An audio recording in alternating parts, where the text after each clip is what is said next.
So I mentioned that for Blake there are four realms, or four different ways of perceiving the world, we might say. You can see the world as Eden, you can see it as Beulah, you can see it as generation, you can see it as Ulro. Blake also believed that there are four parts of any given self. And he called them Zoas, from the Greek meaning life. So there are four parts of all of us. And if these four parts are working in harmony, we are living a full and powerful life, the art life, Blake would call it. So the first of these Zoas is your reason, or your horizon, and this is reason, that part of us that thinks rationally, thinks logically, conceptually. Another part of us is earth owner, or imagination. This is the poetic faculty. We also have a Zoa called Luva, or love. This would be the faculty associated with, indeed, our ability to love and feel compassion. Let's loosely call it emotion. And then finally, there's another part of us called tharmas, which is our sensation, our bodily sensations. So when these four Zoas work together, we're in good shape. So think about it. Let's say I'm a poet and I'm going to write a poem. Well, I need my senses, and I need my bodily senses. I need tharmas to take in the particularities of the world, to sense the particularities of the world. And of course, when I do that, I'm going to have feelings about these sensations, feelings about these perceptions. I say I see a tree, I'm going to have a feeling about that tree. That's Luva kicking in. And then I want to imagine a poem that expresses my feelings about the tree. So that's when we would see Earthona appear, imagination, imagining an appropriate aesthetic form for that feeling. But the form ultimately would need to be bounded and limited, and that's where Urizen comes in.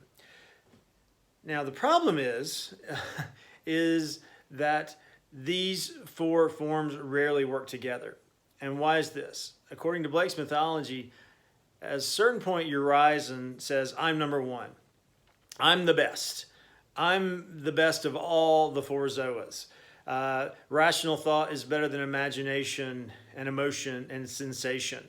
So therefore, you other three Zoas need to work not with me, but under me. Well, when this happens, all the Zoas split asunder, and we feel conflicted, as you probably feel right now, as I feel right now. What I imagine the world to be and what I know rationally the world to be are probably at odds with one another. My emotions are most definitely probably at odds with my reason and imagination. And the way that I sense the world, well, how can I know if my sensations of the world are real or not? Maybe they're illusory. Maybe I can be duped. You put a stick in the water, it bends. Well, is the stick really bent? No, but my senses tell me it is. So the work ultimately of the poet, the artist for Blake, is to try to bring these four Zoas back together.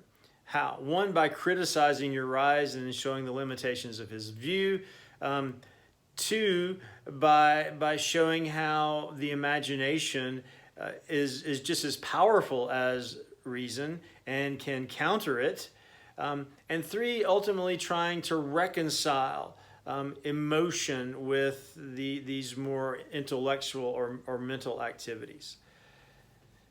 I will say this too, for Blake, who believes that the microcosm is the same as the macrocosm, when Urizen steps up and says, I'm number one in any given human self, that is a version of the fall from unity to diversity, or division, I should say.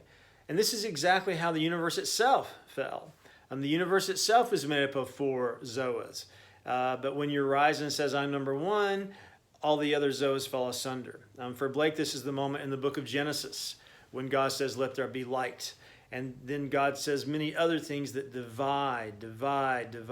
dividing unity into these various divisions. That's an example of what Urizen does.